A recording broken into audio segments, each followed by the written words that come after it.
Hola, vamos directos al grano con esta nueva explicación. Hoy tenemos por delante un viaje cronológico alucinante por la historia de la ciencia del cerebro. Vamos a ir viendo, época por época, cómo pasamos de debatir las ideas abstractas de la antigüedad sobre el alma a tener una precisión literal y milimétrica en la neuroanatomía clínica actual.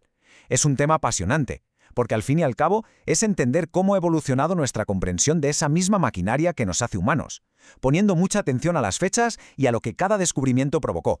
Pero, a ver, la gran pregunta para empezar, el gancho de todo esto es esta. ¿Cómo narices pasó la humanidad de debatir sobre un concepto tan filosófico como el alma a mapear físicamente, casi como si fuera un GPS, las diminutas sinapsis químicas de nuestro cerebro? Es un salto histórico gigantesco. Hay un abismo conceptual inmenso entre las primeras reflexiones de nuestra especie y la neuroanatomía de hoy en día. Un abismo que, como veremos, la ciencia logró cruzar paso a paso. Bueno, pues vamos a meternos de lleno en esto. Esta es nuestra hoja de ruta, dividida en 5 grandes hitos históricos. 1. Del alma a la ciencia. 2. La doctrina de la neurona. 3. La Biblia de la neurociencia. 4. La década del cerebro. Y 5. El impacto en la actualidad. Arrancamos con la primera fase, época número 1, del alma a la ciencia y los orígenes filosóficos de la psicología. Para entender esta primera etapa hay que tener clarísimo que la psicología siempre ha dependido completamente de su época y de su contexto geopolítico. Las preguntas cambian cuando cambian las herramientas para responderlas. Si ponemos atención a las fechas, en la época antigua todo se centraba exclusivamente en el estudio del alma. Damos un salto al siglo XIX y ahí el foco pasa a los procesos mentales internos. Luego, a principios del siglo XX, ¡pum!, un giro radical para convertirse en la ciencia de la conducta observable. Pero lo verdaderamente asombroso ocurre en la época moderna. Aquí conseguimos una simbiosis fascinante. Hoy en día integramos de forma armónica el estudio objetivo del comportamiento con esa tremenda riqueza subjetiva de nuestras experiencias mentales. Y para entender cómo avanzamos por esa línea del tiempo, esta cita basada en el filósofo Thomas Kuhn nos viene como anillo al dedo. Básicamente, él nos dice que la ciencia no avanza pasito a pasito, acumulando datos sin más.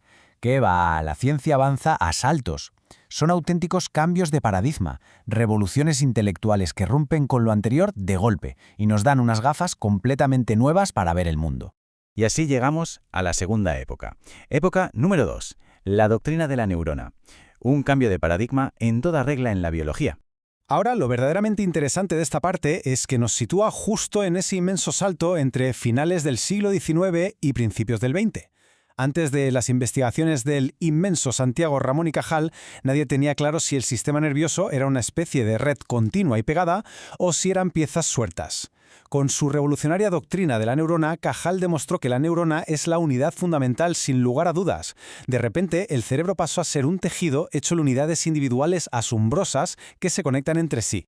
Vale, ya sabíamos que las neuronas eran células individuales, pero entonces, ¿cómo logran hablar entre ellas? Aquí vemos las dos vías principales de comunicación, las sinapsis. Por un lado está la sinapsis eléctrica, que es rapidísima, pega las neuronas muchísimo y aguanta estupendamente los cambios externos. Y por otro lado, la sinapsis química, que es una historia totalmente distinta y mucho más compleja. Funciona con unas moléculas llamadas neurotransmisores que tienen que saltar un espacio minúsculo, la hendidura sináptica. Esta vía es mucho más sensible a lo que pasa alrededor, claro, pero es que esta es la base absoluta de toda la psicofarmacología moderna y de nuestras respuestas biológicas más complejas. Pasamos a la tercera parte.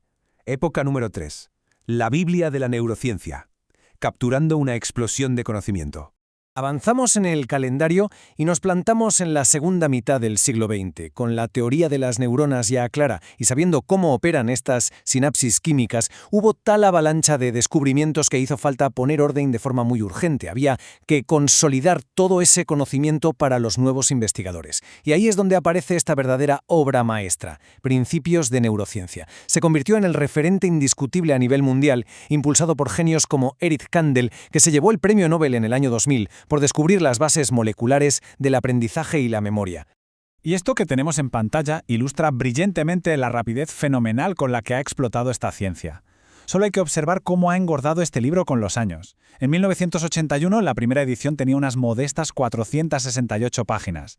Cerca del año 2000 ya rondaba las 1400. Y hoy, pasando del 2021, se alza por encima de las 1800 páginas. Esta expansión física del texto es literalmente el reflejo visual y directo de una ciencia que vive en constante expansión. Lo que nos lleva directamente a nuestra cuarta época. Número 4. La década del cerebro, los años 90 y el auge de la neuroimagen. Resulta que muchísimas de esas páginas nuevas salieron de un momento histórico súper concreto, impulsado por saltos tecnológicos impresionantes. Por eso, los años 90 pasaron a la historia oficialmente como la década del cerebro. La aparición de la neuroimagen lo cambió absolutamente todo. Hasta entonces, saber qué pasaba en el cerebro dependía de diagnósticos clínicos externos, que a veces podían ser dudosos, pero con los nuevos escáneres por fin se podía ver en directo cómo se encendían áreas concretas del sistema límbico de una persona viva al sentir una emoción o al procesar lenguaje. Para asimilar lo bestia que fue esto, esta reflexión del experto Michael Posner del año 2000 es clave. La comparación es soberbia. El escáner cerebral es para la neurociencia exactamente lo mismo que el telescopio fue para la astronomía o el microscopio para la biología. Fue la llave maestra que nos abrió de par en par la puerta dorada hacia los mecanismos ocultos de cómo pensamos. Y llegamos a la quinta y última parada. Época número 5, el impacto en la actualidad. Las aplicaciones clínicas modernas. A ver, el punto crucial aquí es que todo este bagaje histórico, desde los antiguos filósofos hasta los escáneres, no es solo historia muerta. Es lo que ha dotado al profesional clínico de hoy de las herramientas exactas para entender qué pasa a nivel biológico cuando sufrimos. Si miramos esos componentes químicos minúsculos, vemos que afectan directamente a nuestro día a día.